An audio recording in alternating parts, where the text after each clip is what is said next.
এই আপনারা আধার কার্ড করেছেন? আবার বলুন না। আচ্ছা, আধার কার্ড করতে গিয়ে কি করতে হয়েছে আপনাদের?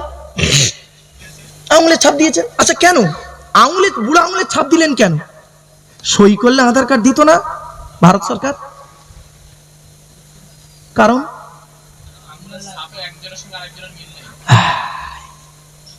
সই নকল হতেও পারে, নাও পারে, টিপ কোনোদিন নকল হয় না। আরে এটা ভারতের কথা নয়, এটাই কোরআনের কথা। জোরে বলুন সুবহানাল্লাহ। চলুন কোরআনের কথাই লেখা আছে বলি।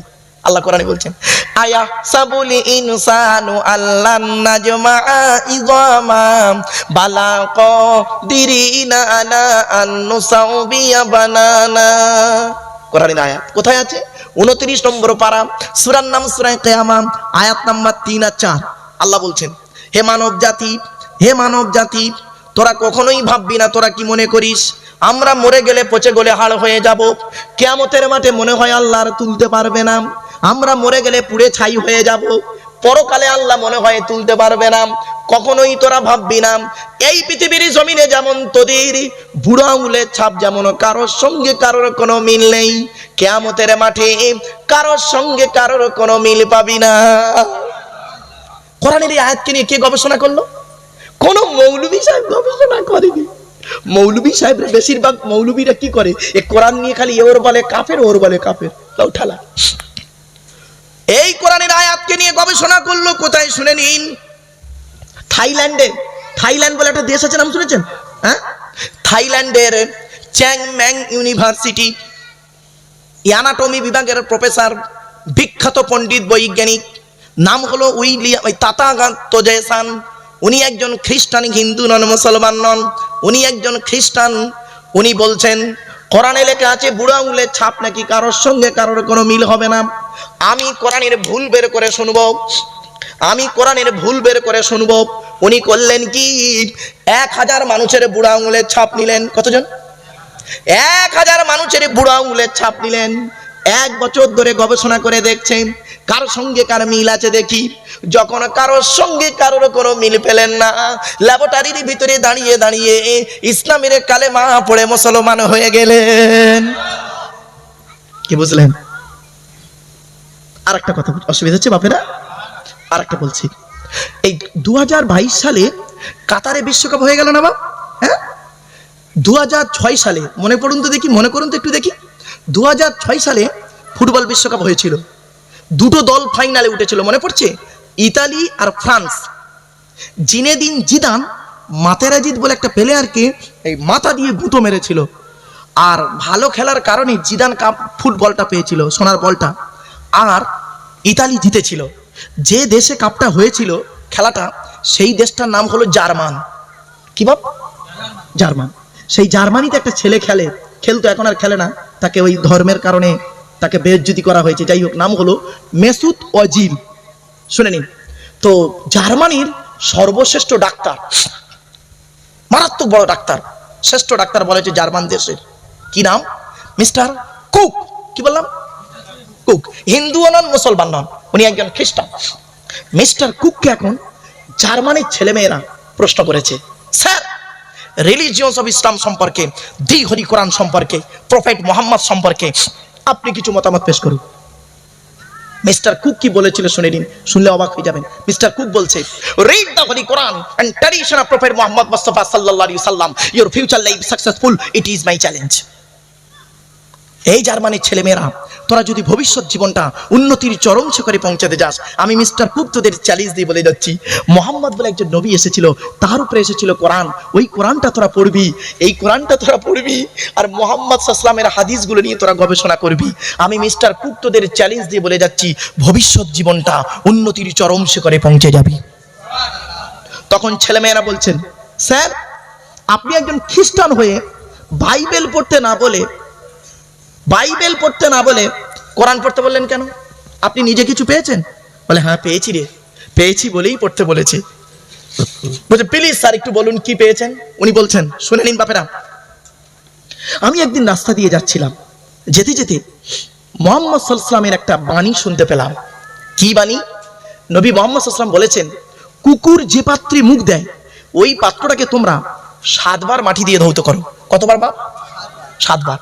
আমি চিন্তা করলাম মোহাম্মদ তো কোনো কলেজ ইউনিভার্সিটিতে পড়েনি, কোনো মাদ্রাসায় পড়েনি, এমন কথা বলে কেমন করে? আমি মোহাম্মদের কথার ভুল বের করব। 16 বছরের পড়াশোনা, 20 বছরের গবেষণা, 36টা বছর কাটিয়েছি এই হাদিসের ভুল বের করব বলে। একদিন নয়, 36টা বছর কাটিয়েছি মোহাম্মদের এই হাদিসের ভুল বের করব। একদিন অ্যামোনিয়াম ক্লোরাইড, যাকে নিশাদল বলা হয়, এটাকে নিয়ে গবেষণা করছিলাম। করতে করতে মাথায় চাপলো মোহাম্মদের ভুল বের করতে হবে। একটা পাত্র নিলাম, কুকুরের জীবাণু রাখলাম, 1 বার 2 বার 3 বার 4 বার 5 বার মাটি দিয়ে ধৌত করেছি। করার পরে দেখছি ল্যাবরেটরিতে দিয়েছি, দেখছি ওই পাত্র থেকে কুকুরের জীবাণুটা যায় নাই।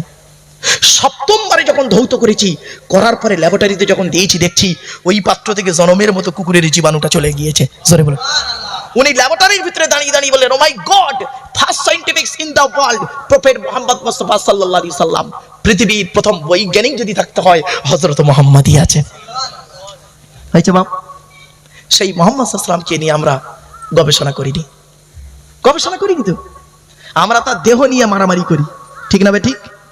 নবীর দেহ নিয়ে মারামারি করছি। নবীর নূরের তৈরি না নবী মাটির তৈরি? একদল বলে নূরের তৈরি, আর একদল বলে মাটির তৈরি, মারামারি ফাটাফাটি। সুরাত নিয়ে আলোচনা করছি নবী, কিন্তু সিরাত নিয়ে আলোচনা করিনি। সিরাত মানে জীবন চরিত্র, নবীজি কিভাবে খেয়েছে, কোন কোন খাবারগুলো নবী খেতে ভালোবাসতো। আপনারা তো একটা জিনিস জানেন, কদু খেতে খালি নবী ভালোবাসতো, এই একটাই খাবার। আর মিষ্টি খেতে ভালোবাসতো, আর কোনো খাবার ছিল না নবীর। এই 63 বছর জীবনে ওই কটা খাবার খেয়েছে, দুটো। চলুন আমি কয়েক কটা খাবার বলে দিচ্ছি, বাড়ি থেকে ভাববেন। আপনি যখন সেই খাবারগুলো খাবেন, মনে মনে এটাই বলবেন, আমার রাসূল খেয়েছেন তাই আমি খাচ্ছি, সুন্নত আদায় হবে, ইবাদত বলে গণ্য হবে। জোরে বলুন সুবহানাল্লাহ। বলবো বাপ, বলবো? হ্যাঁ, চলুন নবীর খাবারগুলো বলছি। প্রিয় খাবার কি কি ছিল? 1 নাম্বার নবীর প্রিয় খাবার ছিল কি জানেন? স্বচ্ছ পানি। কি? স্বচ্ছ পানি, পরিষ্কার পরিচ্ছন্ন পানি, আর্সেনিক মুক্ত পানি। আর্সেনিক মুক্ত পানি খেতে নবী ভালোবাসতেন। পৃথিবীর বৈজ্ঞানিকরা গবেষণা করছে মুহাম্মদ সাল্লাল্লাহু আলাইহি ওয়াসাল্লাম আর্সেনিক মুক্ত পানি কেন খেত। শুনে রেখে দিন, মানুষ যা খাবার খাবে, খাবার খাওয়ার পরে পানিটা যদি গন্ডগোল পানি খেয়েছে, ওর পেটের গন্ডগোল হবে, ঠিক না ঠিক? এই জন্য বড় বড় শিক্ষিত মানুষরা, হায়ার এডুকেটেড লোকেরা দেখবেন সব কিছু নেবে, সব বাড়ি রেখে যাবে, ব্যাগের মধ্যে একটা ভালো পানির বোতল নিয়েছে। কেন? কারণটা কি? কারণ মানুষ পানিটা যখন খাবে, পানিটা যদি সঠিক খেতে পারে, তাহলে তার শরীরটা অনেকটা সুস্থ থাকবে। বিশ্বনবী মুহাম্মদ সাল্লাল্লাহু আলাইহি ওয়াসাল্লাম যে পানি পান, আপনি যখন পানি পান করবেন, মিনারেল ওয়াটার যখন পান করছেন, মনে মনে এটাই বলুন, আমার রাসূল আর্সেনিক মুক্ত পানি পান করতে ভালোবাসতেন, আমি সেই আর্সেনিক মুক্ত পানি পান করছি, রাসূলের সুন্নাত আদায় হয়ে যাবে। জোরে বলুন সুবহানাল্লাহ। ওই মুখে নবীজি নবীজি নবীজি নবীজি করার নাম ভক্ত নয়, সব ভণ্ড ভক্ত। মুখে নবী নবী করার নাম ভক্ত নয়, প্র্যাকটিক্যাল করার নাম হলো নবীর ভক্ত, ঠিক না ঠিক? চলুন, 2 নাম্বার নবীজি দুধ খেতে ভালোবাসতেন। দুধ মানে খাঁটি দুধ, পানি দেওয়া দুধ খেতে নবী অপছন্দ করতেন, খাঁটি দুধ খেতে ভালোবাসতেন। এখন তো দুধ যা হয়, হায় হায়, গয়লা গাই ধুয়ে ও একটু পানি দেয়, আর যেখানে বিক্রি করছে সেও পানি দেয়, ওর খালি কালারটাই আছে। খাঁটি দুধ। শুনে নিন, আজ বৈজ্ঞানিকরা গবেষণা করছে নবীর এই হাদিসকে নিয়ে। মুহাম্মদ সাল্লাল্লাহু আলাইহি ওয়াসাল্লাম কেন দুধ খেতে ভালোবাসতো, গবেষণা করে বলছে, দুধ এমন একটা খাবার, পৃথিবীতে কোনো মানুষকে যদি 6 মাস যদি তাকে ভাত খাবার না দিয়ে, পানি খেতে না দিয়ে, খাবার খেতে না দিয়ে, শুধু যদি দুধ খেতে দেওয়া হয়, ওই ব্যক্তিটি 6 মাস বেঁচে থাকতে পারবে। জোরে বলুন সুবহানাল্লাহ। এটা প্রমাণ দেবো? প্রমাণ দেবো? দেখেন, আচ্ছা বলুন তো, আমরা প্রত্যেকেই কিন্তু এটা প্রমাণ করেছি। মায়ের পেট থেকে যখন আমরা এসেছিলাম, যেদিন মায়ের পেট থেকে এসেই ভাত খেতে পারিনি, 6 মাস মায়ের দুধ খেয়েছি, পানিও খাইনি, খাবারও খাইনি, মায়ের দুধ খেয়ে আমার 6 মাস কেটে গেছে, ঠিক না বেটির আপনাদের? এই জন্য দুধের মধ্যে আল্লাহ এত প্রোটিন দিয়েছে, vitamin A, B, C, D, K, বহু ভিটামিন রয়েছে দুধের মধ্যে। গবেষণা, আমার রাসূল দুধ খেতে ভালোবাসতেন। আপনি যখন দুধ খাচ্ছেন, দুধ খাওয়ার সময় মনে মনে এটাই বলুন না, আমার রাসূল দুধ খেয়েছেন তাই আমি দুধ খাচ্ছি, সুন্নাত আদায় হলো, ইবাদতও হলো। জোরে বলুন। দেখেছেন ইবাদত কোথায় ঢুকে আছে? কটা হলো বাপ? কটা বললাম? যা বলুন, কি? স্বচ্ছ পানি আর খাঁটি দুধ। 3 নাম্বার নবী খেতে ভালোবাসতেন কি? খেজুর। কি বললাম? খেজুর। খেজুরের মধ্যে সব থেকে টপ র্যাঙ্কের খেজুরের নাম হলো আজওয়া খেজুর। কি বললাম বাপ? আজওয়া, খুব দামি খেজুর। আজওয়া খেজুর খেতে নবী ভালোবাসতেন। খেজুরের মধ্যে এত কার্বোহাইড্রেট আছে, কল্পনা করতে পারবেন না। এই জন্য বৈজ্ঞানিকরা বলছে, খেজুর যারা খায় তাদের শরীরটা খুব টান থাকে, শরীর সুস্থ থাকে। খেজুর রাসূলুল্লাহ খেজুর খেতেন। আপনি যখন খেজুর খাবেন মনে মনে এটাই মনে বলুন, আমার রাসূল খেজুরটা খেয়েছে, আমিও খাচ্ছি। আল্লাহ রাসূল আল্লাহ বলছেন ইবাদত বলে গণ্য করে নেব। জোরে বলুন সুবহানাল্লাহ। 4 নাম্বার, নবীজি মধু খেতে ভালোবাসতেন। মধু, হানি হানি মধু। মধু কেন খেত? মধু সব কোরআনে আছে গো বাপ, কটা বলবো আপনাদের, হাতে টাইম শর্ট, 2-4 ঘন্টা হাতে টাইম থাকলে দীর্ঘক্ষণ আলোচনা করা যায়। তো খেজুরকে মধু খেতে ভালোবাসতেন। আল্লাহ কোরআনে বলছেন মধুর মধ্যে 70টা রোগের ওষুধ আছে। সুবহানাল্লাহ বলা গেল না? 2021 সাল পর্যন্ত বৈজ্ঞানিকরা মধুকে নিয়ে গবেষণা করে দেখছে 56টা রোগের ওষুধ শুধু মধু থেকে পেয়েছে। চিন্তা করতে পেরেছেন? আপনি যখন মধু খাবেন মনে মনে এটাই বিশ্বাস করুন, আমার রাসূল করেছেন, খেয়েছেন মধু, তাই আমি মধু খাচ্ছি। সুন্নত আদায় হয়ে গেল। খালি নবী গোল টুপি পরা নবীর সুন্নত, পাঞ্জাবি পরা সুন্নত, আর সুন্নত নেই। চলুন এগিয়ে যাচ্ছি। কটা হয়েছে বাপ? কটা কটা কটা? এই 3টে কি 4টে হয়েছে? হ্যাঁ 4টে। 5 নাম্বার, নবীজি রুটি খেতে ভালোবাসতেন। রুটি, আচ্ছা রুটি খেতে নবী ভালোবাসতো, ভাত খেত না? হ্যাঁ, ভাত কম খেত। কেন? আরবের ভৌগোলিক পরিবেশে গম বেশি হয়, চাল কম হয়। কথা বুঝতে পারছেন? আর পশ্চিম বাংলার ভৌগোলিক পরিবেশে চাল বেশি হয়, গম কম হয়। এই জন্য পশ্চিম বাংলার লোক ভাত বেশি খায়, রুটি কম খায়। আরবের লোক ইউপি মানে উত্তরপ্রদেশের লোকেরা কি করে? রুটি বেশি খায়, ভাত কম খায়। এই জন্য মনে রাখবেন। একটা ছোট্ট কথা বলি, আল্লাহর নবী গরুর মাংস আপনারা খান? হ্যাঁ, নবীজি গরুর মাংস খেয়েছে, একটা হাদিস বলতে পারবেন আপনারা? পাগলা হয়ে যাবে। রাসূলুল্লাহর সামনে একবার গরুর মাংস, শুনে নিন, এসব হাদিসগুলো শুনে যান বাপেরা। রাসূলুল্লাহর সামনে একবার গরুর মাংস, মোরকের মাংস, পায়রার মাংস, উটের মাংস, দুম্বার মাংস, বকরির মাংস, মানে খাসি বকরি, এই কটা মাংস দেওয়া হয়। মাংস বলছি বলে আবার খারাপ ভাবে না বাবা, মাংস হলো বাংলা ভাষা আর গোস্ত হলো ফার্সি ভাষা। অনেক জায়গাতে মাংস বলি বলে অনেকে মূর্খ মানুষ বোঝে না, বলে হুজুর আপনি মাংস বলছেন, তা কি বলো, মাংস তো বাংলা ভাষা, গোস্ত হলো ফার্সি ভাষা, এটা মনে রাখবেন। তো নবীজি করলেন কি, মোরকের মাংস খেয়েছিলেন, মোরকের মাংস আর খাসির পাঁজরের মাংস, বুঝতে পারছেন? পাঁজরের মাংস মানে কাঠির মাংস নবীজি খেয়েছিলেন। আর বাকি মাংসগুলো নবীজি খাননি, তবে খেতে নিষেধ করেননি। সেখান থেকে একটা হাদিস বেরিয়ে এলো। কি হাদিস কাকে বলে? নবীজি যেটা করেছে বলেছেন ওটা হাদিস, নবীজি যেটা করেছেন ওটা হাদিস, নবীজি যেটা সমর্থন করেছেন, চুপ থেকেছেন, ওটাও হাদিস। যেহেতু গরুর মাংস নবীজি খাননি, খেতে মানাও করেননি, চুপ ছিলেন, সেখান থেকে আমরা আলেমরা করলাম কি, মশলা বের করে ফেললাম। আমার রাসূলুল্লাহ করেছেন কি, যে খেয়েছেন, খাননি, তবে নিষেধও করেননি, সেখান থেকে জায়েজ হাদিস প্রমাণ হয়ে গেল। কিছু বুঝতে পারছেন কথা? হাদিস কাকে বলে? হাদিস মানে শুধু নবীর কথা নয়, নবীজি বলেছেন শুধু হাদিস এটা নয়, বলেছেন ওটাও হাদিস, করেছেন সেটাও হাদিস, এটা মনে রাখবেন। আর সমর্থন করেছেন ওটাও হাদিস। এটা 3টে জিনিস, হাদিসের 3টে ভাগ আছে, বলাটাও হাদিস, করাটাও হাদিস, সমর্থনটাও হাদিস। চলো এরপরে আল্লাহর নবী করেছেন কি, জবের আর গমের রুটি খেতে নবী ভালোবাসতেন। তারপরে নবীজির প্রিয় খাবার ছিল সাবু বা বার্লি। কি বললাম?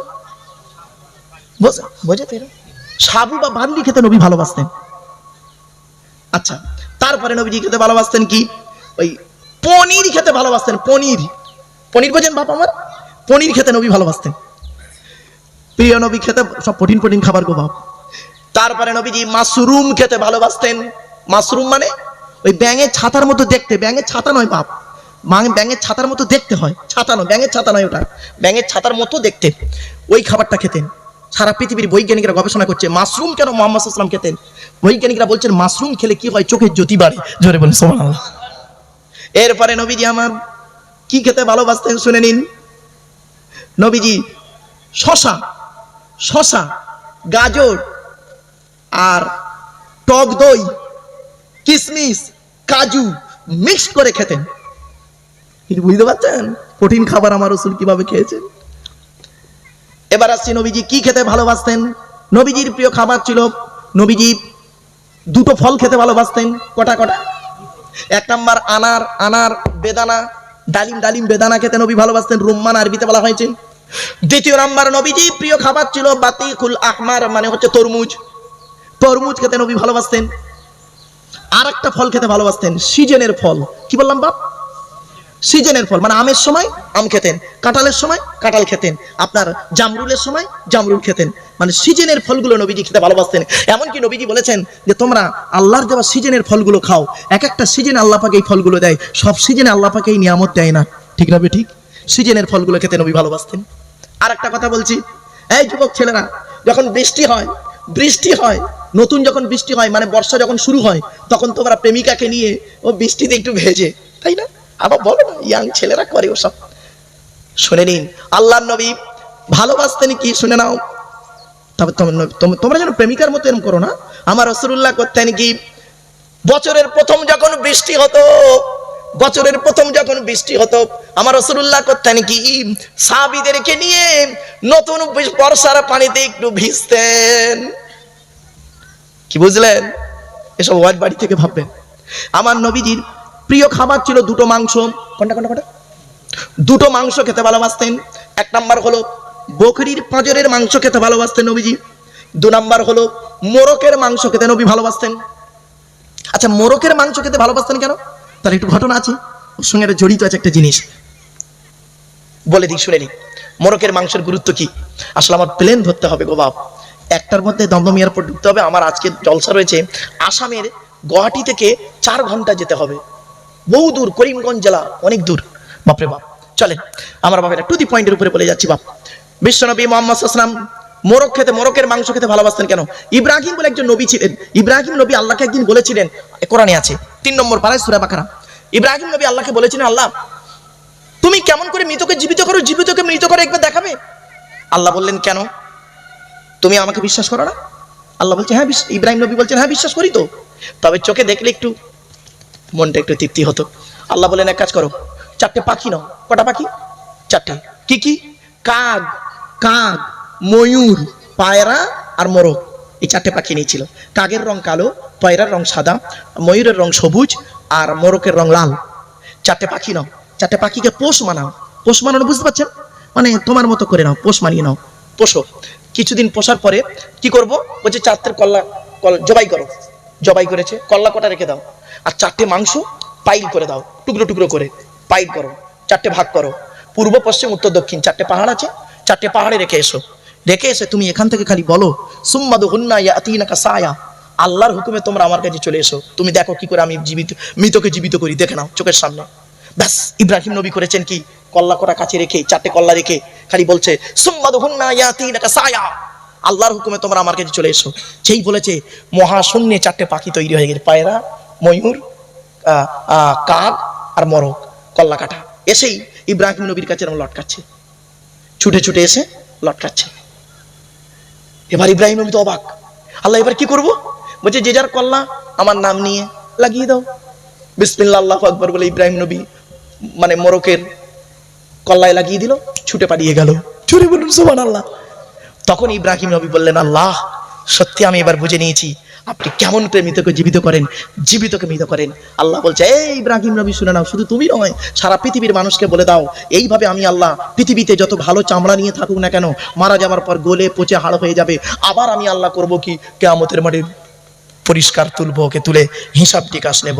বন্ধুরা, সেই হিসাবের জন্য তৈরি হন। তো মোরকের মাংস নবী খেতে ভালোবাসতেন। মোরকের সঙ্গে আরেকটা জড়িত আছে। একদিন আল্লাহ নবী বসে আছেন, মনটা খুব খারাপ। মুহাম্মদ সাল্লাল্লাহু আলাইহি ওয়াসাল্লাম বসে আছেন, মনটা খুব খারাপ। তো জিবরাইল ফেরেশতা এসে বলছে, হে নবী, আল্লাহ জানতে চেয়েছে আপনার মনটা খারাপ কেন? তা বলছে, আমার মনটা খারাপ দুটো কারণে। কি? 1 নম্বর হচ্ছে আমার গুনাহগার উম্মতিরা ফজরের সময় কি করে নামাজ পড়তে উঠবে, যদি ঘুমিয়ে পড়ে কেউ তো তুলে দেবার লোক নেই। আর 2 নম্বর, রমজান মাসের ভোরের বেলা যে খাবারটা খান ওকে কি বলেন?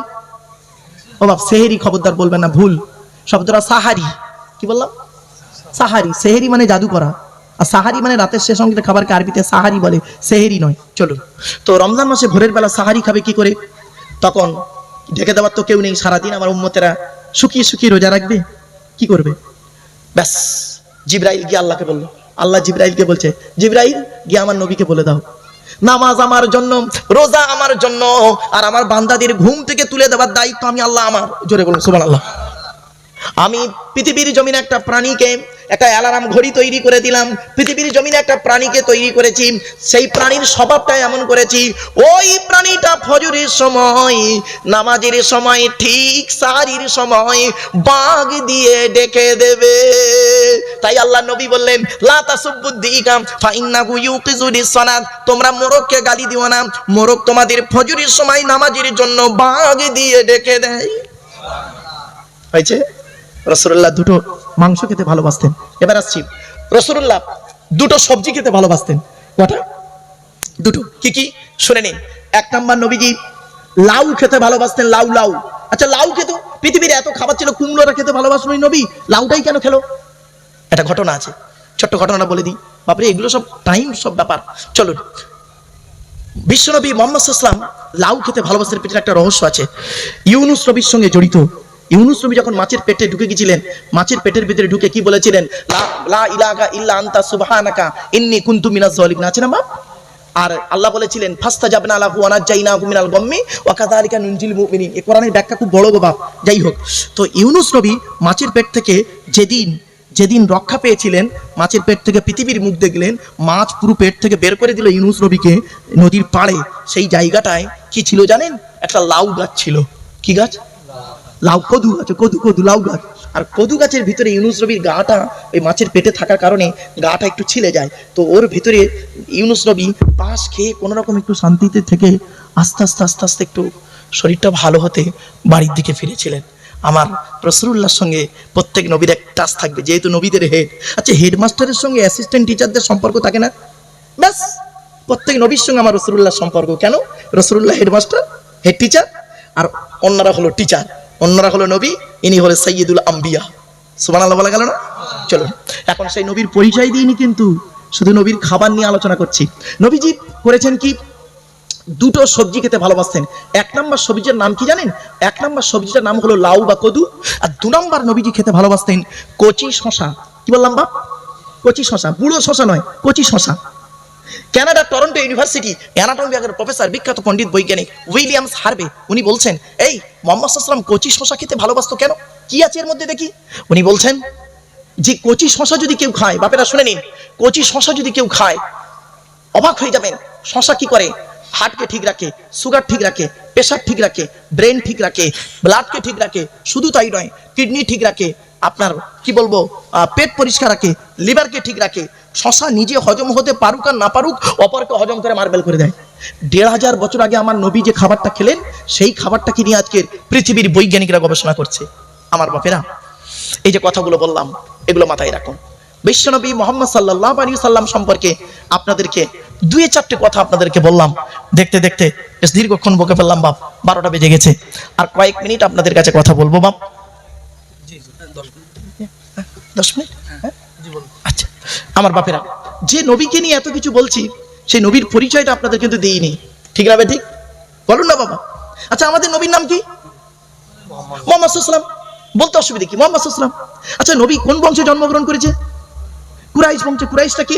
শুনে নিন। মোহাম্মদের বাপের নাম আব্দুল্লাহ, আব্দুল্লাহর বাপের নাম আব্দুল মুত্তালিব, আব্দুল মুত্তালিবের বাপের নাম আব্দে মান্নাফ, আব্দে মান্নাফের বাপের নাম হাশেম, হাশেমের বাপের নাম কুসাই, কুসাইয়ের বাপের নাম কিলাব, কিলাবের বাপের নাম মুররা, মুরার বাপের নাম লুবাই, লুবাইয়ের বাপের নাম কাব, কাবের বাপের নাম গালিব, গালিবের বাপের নাম ফিকির, ফিকির থেকে কুরাইশ বংশ এসেছে। জোরে বলুন সুবহানাল্লাহ। নবীর বাপের নাম আব্দুল্লাহ, মায়ের নাম আমিনা, দাদার নাম আব্দুল মুত্তালিব, দাদির নামটা কি? নেতিলা বিনতে খব্বাব ব্র্যাকেটে ফাতেমা, কেউ বলেছেন সামিরা। নবীর নানার নাম হলো আব্দুল ওয়াহাব জুহরি, নবীর নানির নাম হলো বারিদা বা বাররা, নবীর দুধ মার নাম হলো হালিমা, নবীর দুধ বাপের নাম হলো হারেস, নবীর দুধ ভাইয়ের নাম আব্দুল্লাহ, নবীর বাপের নাম আব্দুল্লাহ, নবীর দুধ ভাইয়ের নাম আব্দুল্লাহ, দুটো জন এক করে ফেলবেন না। নবীর জন্ম 570 খ্রিস্টাব্দে। ইংরেজি কি মাস ছিল? 29 আগস্ট। আরবি মাস ছিল রবিউল আউয়াল মাস, 12 তারিখ, মতান্তরে 9 তারিখ, সোমবার সবে সাদেকের সময় আরবের মক্কা নগরী কুরাইশ বংশে নবীর জন্ম। নবীর বাপেরা হলো 10 ভাই, নবীর মায়েরা হলো 19 বোন। সুবহানাল্লাহ বলে। বাপেরা, সেই নবী সম্পর্কে যদি আপনাদের তথ্য দিই, কল্পনা করতে পারবেন না। এই জন্য বাপেরা, আমার রাসূলুল্লাহ কিভাবে খেয়েছেন, আমার রাসূলুল্লাহ কিভাবে শুয়েছেন, আমার রাসূলুল্লাহ কিভাবে ইসলাম প্রচার করেছেন, আমার রাসূলুল্লাহর আদর্শটা কি, সেইটা জনগণের কাছে তুলে ধরুন। বা জনগণকে যদি এইটাই যদি জানতে পারে, ওটাই যথেষ্ট। আমরা কি করি? রাসূলুল্লাহ সুরত নিয়ে আলোচনা করি, সিরাত নিয়ে আলোচনা করি না। সুরত মানে আকৃতি, রাসূলুল্লাহ দেহ নিয়ে আমরা মারামারি, একে অপরের মধ্যে ঝগড়াঝাটি করে মানুষের মধ্যে ঈমানটাকে বিকৃতি ঘটাই। ঠিক না? ঠিক আমার বাপেরা, আরে রাসূলুল্লাহ সুরাতের আলোচনা আছে, কিছু কিছু আলোচনা আছে হাদিসে, কিছু কিছু হাদিসে আছে, সেগুলো আপনাদের কাছে বলা যায় না, বলা যায় না গো বাপ। একটা উদাহরণ দিচ্ছি, শুনে নিন। আল্লাহ নবী মেরাজে গিয়েছিল, নাম শুনেছেন? বলেন না বাপ। আচ্ছা, মেরাজে গিয়ে আল্লাহর সঙ্গে কথাবার্তা হয়েছে, এটা বিশ্বাস করেন? বলুন। যখন রাসূলুল্লাহ মেরাজ থেকে এলেন, আসার পরে সাহাবীদেরকে বলছে, জানো গত রাতে আমি জান্নাত জাহান্নাম দেখেছি, আল্লাহ পাকের সঙ্গে কথা বলেছি, ইত্যাদি ইত্যাদি, নামাজ টামাজ সব বলছে, সব ইত্যাদি বলছে। তখন একজন সাহাবী বলছেন, ইয়া রাসূলুল্লাহ, আপনি আপনার আল্লাহর সঙ্গে কথা বলেছেন? বলছে, হ্যাঁ। আল্লাহ দেখতে কেমন? প্রশ্ন বুঝতে পারলেন? আল্লাহ দেখতে কেমন? কাইফা সূরাতুল্লাহ, আল্লাহর আকৃতি কেমন? আমার রাসূল কিন্তু বলে দিয়েছিলেন, হাদিসটা আছে, যারা বিজ্ঞ আলেম, যারা বুখারী পড়ায় তারা বুঝতে পারবে, যারা পড়েনি তারা উল্টোপাল্টা বলবে। আল্লাহ দেখতে কেমন আমার রাসূল বলে দিয়েছেন, হাদিস আছে। কিন্তু বাবা, ওই হাদিসটা আমি আপনাদের সামনে বলতে পারবো না, ওটা আমার বলা নিষেধ। বলা নিষেধ নয়, বলা যাবে না। এই জন্য কোরআনে আল্লাহ পাক বলেছেন, যাই তাই ওয়াজ যেখানে সেখানে করা যায় না। লিকুল্লি নাবাইম মুস্তাকার, প্রত্যেকটা বক্তব্যের নির্দিষ্ট একটা স্থান আছে। একটা ওয়ানের ছেলেকে এম এর পড়ানো, ওয়ানের ছেলেকে পড়ানো যায় না। ওয়ানের ছেলেকে ওয়ানের লেভেলে পড়াতে হয়, আর এম এর ছেলেকে এম এর স্ট্যান্ডার্ডটা বজায় রাখতে হয়। এই জন্য স্থান কাল পাত্রভেদে বক্তব্য না রাখতে গেলে মুক্তাজায়ে হাল বলে একে। ছোট্ট একটা কথা আপনাদের বলি, এই ওয়াজটা, এই হাদিসটা হাওড়া জেলায় একজন বক্তা ওয়াজ করতে গিয়ে, ভালো আলেম, ওয়াজ করতে গিয়ে রাসূলুল্লাহর মেরাজের আলোচনা করতে করতে আবেগে উনি আল্লাহর আকৃতি বলে ফেলেছিলেন। হাদিসটা সহিহ হাদিস, বলে দিয়েছেন। যেই বলে দিয়েছে, ওখানে আরেকজন বিজ্ঞ আলেম ছিলেন, তিনি একটু কষ্ট পেলেন, কিছু বললেন না। সকালবেলা চলে এলেন মেজলা হুজুর পীর কেবলা রহমাতুল্লাহ আলাইহির কাছে। আমার পরেই তো আসছে, মানে তার নাতি নাকি, হ্যাঁ, মিনহাজ সিদ্দিকী সাহেব, মিনহাজ ভাই আসছেন, আলহামদুলিল্লাহ। তো তারই মেজলা হুজুর কেবলা ছিলেন যোগ্য আলেম এবং আল্লাহর ওলি মানুষ ছিলেন। তো মেজলা হুজুর কেবলার কাছে এসে বললেন, হুজুর, অমুক বক্তা হাওড়া জেলাতে ওয়াজ করতে গিয়ে আবেগে আল্লাহর সূরাত নিয়ে আলোচনা করে ফেলেছেন। মেজলা হুজুর কেবলা কি বলেছিলেন শুনে নিন। বাবা, ওই মাওলানা সাহেবের ওই সাধারণ মানুষের সামনে এই ওয়াজটা করা উচিত হলো না, হয়তো আবেগে বলে ফেলেছে, কিন্তু এটা ঠিক না। এজন্য বাপ, সব কথা আপনাদের সামনে আলেমদের বলা ঠিক না। ছোট্ট একটা কথা বলি, সহি কথা, হক কথা। যেমন একটা কথা বলি, ছোট্ট একটা উদাহরণ দিচ্ছি, রাসূলুল্লাহর আকৃতি নিয়ে, রাসূলুল্লাহর দেহ নিয়ে। এই বর্তমানে দেখবেন মৌলভী সাহেবদের মধ্যে এত রাসূলুল্লাহর দেহ নিয়ে চর্চা চলছে না, নবী নূর না মাটি, এই নিয়ে মারামারি ফাটাফাটি, ঠিক না বেটি? ধরুন আমি একটা উদাহরণ দিচ্ছি, ধরুন আমি বললাম নবী নূর, তখন আপনার মাথায় ঢুকবে, সাধারণ মানুষ আপনারা মাথায় ঢুকবে, নবী নূর, কোনটা নূর? নবীর দেহ নূর, আত্মা নূর, পেশাব নূর। এবার এক ধার থেকে কোনায় যাচ্ছে বলুন তো? আস্তে আস্তে আস্তে আস্তে শয়তান আপনার ব্রেনটাকে খারাপ দিকে নিয়ে যায়, ভালো দিকে নিয়ে যায় না, ঠিক না বেঠিক? এবার এইটা নিয়ে আপনি ভাবতে ভাবতে ভাবতে ভাবতে দেখবেন আপনার মাইন্ডটা হয় ভালোর দিকে যাবে, নইলে খারাপের দিকে যাবে, ঠিক না বেঠিক? যেহেতু আপনি আম মানুষ, আপনার তো ইমানটা সেই জায়গায় পৌঁছায়নি। এটা হলো আলেমদের আলোচনা, ক্লাসিক্যাল আলোচনা। সেইটাকে আমরা করি কি, এই সাধারণ মানুষের কাছে বলে ব্রেনটাকে বিকৃতি করে দিচ্ছি। এবার ধরুন আমি বললাম, এই নবী আমার মতো একজন মানুষ রে, তখন একজন মদখোর এই ওয়াজটা শোনার পরে তার মাইন্ডে কি ঢুকবে? আমি মদ খেয়েছি, তা কি হয়েছে? নবী তো আমার মতো একজন মানুষ ছিল। তারও ইমানটা কোথায় যাচ্ছে? এই জন্য গো বাপ, আমি বলেছিলাম এই ইউটিউবওয়ালাদের ওয়াজ করতে গিয়ে বলেছিলাম, বাপেরা, দেশের পরিস্থিতি, সমাজের পরিস্থিতি দিকে লক্ষ্য রেখে আমার মাওলানা সাহেব ভাইদের উচিত তারা যেন নবীর দেহ নিয়ে আলোচনা না করে নবীর হাদিস নিয়ে আলোচনা করুক, ঠিক না বেটি? নবীর হাদিস নিয়ে আলোচনা করলে কি হবে? কিছু শিখতে পারবে, জানতে পারবে, বুঝতে পারবে। আর নবীর দেহ নিয়ে আলোচনা করতে গেলে মানুষের মাইন্ডটা ভালোও যেতে পারে, খারাপও যেতে পারে। সুতরাং সাধারণ মানুষের সামনে এটা আলোচনা না করাটাই, বর্তমান পরিস্থিতি থেকে লক্ষ্য রেখে বলেছিলাম, সাধারণ মানুষের সামনে আমার রাসূলুল্লাহ দেহ নিয়ে আলোচনা বেশি করাটা না করে হাদিস নিয়ে আলোচনা করুন। এটাই ছিল আমার বড় অপরাধ গো বাপ। এইটাকে নিয়ে কিছু মৌলবী স্বার্থ সিদ্ধির জন্য কি করলো? ব্যক্তিগত হিংসা, ক্ষোভ রাখার জন্য করলো কি, বাজে বাজে কথা কমেন্ট করে দিল। আর তাই নিয়ে কিছু মানুষ যারা আলেম, তারা আমার কথাটা বুঝতে পেরেছে। যারা আলেম, যারা মূর্খ, তারা বলছে হ্যাঁ, যারা ভক্ত, তারা উল্টো পাল্টা বলে বাজে কমেন্ট করলো। তবে সাক্ষী হলো সেই জায়গায়, আল্লাহু শাহিদুম বাইনি ওয়া বাইনাকুম, আপনাদের মাঝে আমার মাঝে সাক্ষী থাকলো সৃষ্টিকর্তা আল্লাহ পাক। আবার আমি এই সুন্নাতগুলো আলোচনা করি বলে আমারে বলে কি জানেন? বলে ওই ইব্রাহিম নবীর উম্মত। চিন্তা করতে পারে? বলে জলসায় মজলিসে দরুদে ইব্রাহিম পড়ে, আরে ভাই দরুদে ইব্রাহিম তুই না পড়লে তুই নামাজি কেন দরুদে ইব্রাহিম পড়িস? কি মূর্খ! আগেই বলছিলাম না বাপ, ব্যাস ওই জন্য আপনাদের মাথায় ঢোকানো আছে আল্লাহুম্মা সাল্লি আলা সাইয়্যিদিনা মাওলানা মুহাম্মদ ওয়া আলা আলি সাইয়্যিদিনা মাওলানা মুহাম্মদ, এই দরুদটা পড়লে মনে হচ্ছে খাঁটি ঈমানদার। আর কেউ যদি ওই আল্লাহুম্মা সাল্লি আলা মুহাম্মাদিন ওয়া আলা আলি মুহাম্মাদিন কামা সাল্লাইতা আলা ইব্রাহিম ওয়া আলা আলি ইব্রাহিম ইন্নাকা হামিদুম মাজিদ, আল্লাহুম্মা বারিক আলা মুহাম্মাদিন ওয়া আলা আলি মুহাম্মাদিন কামা বারাকতা আলা ইব্রাহিম ওয়া আলা আলি ইব্রাহিম ইন্নাকা হামিদুম মাজিদ, এই দরুদটা পড়লে আপনারা তাদের কাফের বেঈমান বলে ফতোয়া দিয়ে দেন। বাস্তব বাইহাকির হাদিস, জাওয়ামিউল কালিমের মধ্যে আছে গো বাপ, বাইহাকির হাদিস। এটা কি বলবো, আপনারা তো এই জন্য আপনাদের বলে যাচ্ছি বাপ, আলেমের ওয়াজ শুনুন, এই বেআলেমের ওয়াজ শুনে, মূর্খর কথা শুনে, আবার কথা বলতে বলতে এমন কিছু কথা আমরা বলে ফেলি আবেগে আবেগে আবেগে।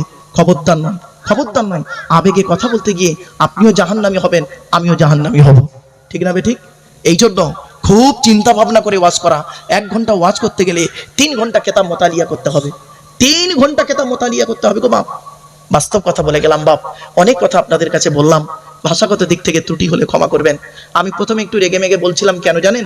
আমি এটাই বলতে চাইছিলাম, এই যুবক ছেলেরা শুনে নাও, জলসা যখন দেবে দিনের বেলা দেবে, ফজরের নামাজের পরে গ্রামের প্রত্যেকটা লোককে ডাকবে, চলে এসো, তোমার বাপের সব রেশানি, তোমার বাপের সব রেশানি। প্রত্যেকটা বাড়ি থেকে লোক আসবে, এসে কি করবে? তারা তো কোরআন পড়তে পারে না, অনেকে কলমা শরীফ পড়বে, দরুদ শরীফ পড়বে, কুল হুয়াল্লাহ সূরা পড়বে, সুবহানাল্লাহ বিহামদিহি সুবহানাল্লাহিল আযীম, বুখারীর শেষ হাদিস। এর গুরুত্ব কত জানেন? কল্পনা করতে পারবেন না। তারা এগুলো পড়বে, তাসবিহ পড়বে, একদম সকাল 8টা পর্যন্ত কলমাখানি হয়ে গেল। মা আপনারা দরুদ শরীফ যা কিছু পড়লেন, ছোলা খতম যা কিছু পড়লেন, পড়ার পরে 8টা থেকে 10টা একটা বক্তাকে ওয়াজ করালেন, 10টা থেকে 12টা ওয়াজ করালেন। জুম্মার দিনে করবেন, সব থেকে ভালো হবে। জুম্মার নামাজ হলো, কবর জিয়ারত হলো, খাওয়া দাওয়া হলো, বাড়ি গেলেন, দেখবেন কোরআনের তাফসীর দেবেন। কি বললাম বাপ? আজ তো আমি কোরআন নিয়ে বসেছিলাম একটা সূরার তাফসীর করব বলে, কিন্তু বাপ পরিস্থিতিটা দেখলাম, প্রথমে 4-5 জন ছিল মোটে, তাই না বাপ? 4 জন না 5 জন ছিল। তখন দেখলাম এদের সামনে কোরআনের আলোচনা করতে গেলে একটু 2-4 জন লোক হলে, বোঝার লোক না থাকলে না, সুবহানাল্লাহ বলার লোক না থাকলে একটু কষ্ট লাগে। এজন্য আমি আজকের কোরআনের ভেবেছিলাম একটা সূরার শুরু থেকে শেষ পর্যন্ত তাফসীর করব, কিন্তু হয়ে উঠলো না বাপ। কোরআনের তাফসীর দেবেন, কোরআনের আলোচনা হলো পৃথিবীর সবথেকে উৎকৃষ্ট আলোচনা। কোরআনের আলোচনা করলে দেখবেন এ ওর গোজা মারতে পারবে না, ওর গোজা মারতে পারবে না, ঠিক না বে ঠিক? আর কোরআনের ব্যাখ্যা হলো হাদিস। উল্টো পাল্টা ব্যক্তিগত কথা কোনো চলবে না। আল্লাহর বিধানকে বাস্তবায়ন করুন, রসুলের হাদিসকে আমলে পরিণত করুন, রসুলের হাদিসকে আমলে পরিণত করুন। রসুল কিভাবে খেয়েছেন, রসুল মানুষের সঙ্গে কিরূপ আচরণ করেছেন, রসুল কিভাবে সংসার জীবন করেছেন, রসুল ছেলে মেয়েদের সঙ্গে কেমন আচরণ করেছেন, রসুলুল্লাহ করেছেন কি মানুষের সঙ্গে কিরূপ আচরণ করেছে, রসুলুল্লাহ অমুসলিমদের সঙ্গে কিভাবে ব্যবহার করেছেন, সেই কাজগুলো আপনি বাস্তবায়ন করুন। আগেই বলে দিয়েছি, ইবাদত কাকে বলে? যে কাজে শুরু হবে আল্লাহর নাম, শেষ হবে আল্লাহর নামে, নবীর তরিকায় কাজটা হবে, টোটাল কাজটা ইবাদত বলে গণ্য হবে। আপনি যে খাবারটা খাচ্ছেন মনে মনে এটাই মনে করুন, আমার রাসূলুল্লাহ এই খাবারটি খেয়েছে তাই আমি খাচ্ছি। একটা সুন্নতকে যদি জিন্দা রাখতে পারেন বাপ, একটা সুন্নতকে যদি জিন্দা রাখতে পারেন, কিয়ামতের মাঠে তার ওসিলায় জান্নাত পেয়ে যাবেন। জোরে বলুন সুবহানাল্লাহ। আমি বলেছিলাম আপনাদেরকে 4টে কাগজ ঠিক করতে হবে। কটা কাগজ? 4টে বলেছিলাম। আল্লাহ 2টো কাগজ, কি কি? আল্লাহ নিজেই বলছে, ওমাই ইউমিন বিল্লাহ ওয়া ইয়ামাল সলিহা। আল্লাহ বলছেন 100% ঈমান আনবে আর পৃথিবীতে কি করবে? ভালো কাজ করে যাবে। 2টো কাজ আল্লাহ। নবীর 2টো কাগজ লাগবে, কি? কিয়ামতের মাঠে নবীর 2টো কাগজ। নবী বলছেন, বুখারীর হাদিস, সহিহ হাদিস। এখন তো জাল জয়ীফ হাদিসগুলো সব বলে, খারাপ ভেবো না বাপ। জাল হাদিস, হাদিসই নয়, জাল বলে, হাদিস বলে চালায়। এটা বলবো বাপ, হ্যাঁ? এই দেখেন, আপনারা কোনোদিন শুনেছেন ওই মেরাজের ঘটনা বলতে বলতে আমার অনেক বক্তা ভাইরা বলেন আল্লাহর নবী বলেছেন আসসালাতু মেরাজুল মুমিনিন, নামাজ হলো মেরাজ শরীফ, বলে না? এটা হাদিসই নয়, এটা হাদিসই নয়। আসসালাতু মেরাজুল মুমিনিন, এটা হাদিস নয়। এই জন্য মেজলা হুজুর পীর কেবলা রহমাতুল্লাহ আলাইহি, আবু জাফর সিদ্দিকী রহমাতুল্লাহ আলাইহি, তিনি তার জানা মতে যত জাল হাদিস নিয়ে একটা বই করেছিলেন, বইটার নাম হলো আল মওজুআত। ওই মওজুআত বইয়ের মধ্যে উনি লিখেছেন, বাবারা আমি আবু জাফর যতটুকু আমার জ্ঞানে পেয়েছি আমি সেই হাদিসগুলো জড়ো করেছি, মানে কথাগুলো জড়ো করেছি, করে এই বইয়ের মধ্যে দিয়েছি। এছাড়া অনেক জাল হাদিস রয়েছে, তোমরা যদি পাও সেগুলো বলবে না। আমি এই কিতাবের মধ্যে লিপিবদ্ধ করলাম, জাল জয়ীফ হাদিসগুলো, জাল হাদিসগুলো বলবেন না। যা হাদিসই নয় সেগুলো আমরা হাদিস বলে চালাই গো বাপ, খবরদার নয়। সহিহ হাদিস রাসূলুল্লাহ বলেছেন কি? রাসূলুল্লাহ বলেছেন দুই ঠোঁটের মাঝখানে দুই রানের বীজখানে। কি বললাম? দুই ঠোঁটের মাঝখানে দুই রানের বীজখানে। দুই ঠোঁটের মাঝখানে হারাম খাবার খাওয়া থেকে জিভটাকে ঠিক করো, বাজে ভাষা বলা থেকে জিভটাকে ঠিক করো, পরনিন্দা পরচর্চা করা থেকে জিভটাকে ঠিক করো। আর দুই রানের বীজখানে লজ্জাস্থানকে হেফাজত করো। এই দুই ঠোঁটের মাঝখানে দুই রানের বীজখানে নবী বলেছেন তোরা আমাকে গ্যারান্টি দে, দুই ঠোঁটের মাঝখানে দুই রানের বীজখানে আমি মুহাম্মদ সাল্লাল্লাহু আলাইহি ওয়াসাল্লাম তোদের জান্নাতের গ্যারান্টি দিয়ে দেবো। জোরে বলুন সুবহানাল্লাহ। বাড়িতে যান, গিয়ে দেখবেন হয় ভদ্রলোকের উপর খারাপ, নয় ভদ্রলোকের নিচে খারাপ। ঠিক না বেটি? হাতে টাইম থাকলে ব্যাখ্যা করে দেখাতাম। যার দুটোই খারাপ ও জাহান্নামী, যার দুটোই ভালো ও হলো চাষি, হলো ও জান্নাতি। জোরে বলুন সুবহানাল্লাহ। আমার বাপেরা, ভাষাগত দিক থেকে ত্রুটি হলে ক্ষমা করবেন। পেছনে টান রয়েছে তো, এখান থেকে এয়ারপোর্ট যেতে হবে, এয়ারপোর্ট থেকে প্লেনে আবার এখন আজকে 25শে ডিসেম্বর, কিছু মানুষ আছে একটু হই হুল্লোড় করবে। এই জন্য আপনাদেরকে বলছি, ও যুবক ভাইরা, তোমরা ভালো দিনে জলসা দিয়েছো। এই দিনে ইয়াং ছেলে মেয়েরা মেয়েদের সঙ্গে জেনা না করে তারা এই যে কবরবাসীর কবরস্থানের পাশে বসে জলসা দিচ্ছ, এটা খুব ভালো, উত্তম কাজ। আল্লাহ কবুল করুক। এই নিয়তটা ঠিক রাখুন, অন্তরটা আল্লাহর প্রতি রাখুন, বিশ্বাসটা রসুলের তরিকায় চলুন, রসুলের আদর্শকে বাস্তবায়ন করুন, তাহলে দেখবেন ইহকাল শান্তি, পরকালে জান্নাত। আল্লাহ আমাদের সকলের শোনার বলার তৌফিক দান করে, বলুন আল্লাহুম্মা আমিন। পরবর্তী বক্তা আছে? এই তওবা কে ভাই আপনি? আমি বেয়াদবি হয়ে গেল, বলবি তো তুই আমাকে। যাই হোক বাপের, আমার পরবর্তী বক্তা কি নাম ভাই?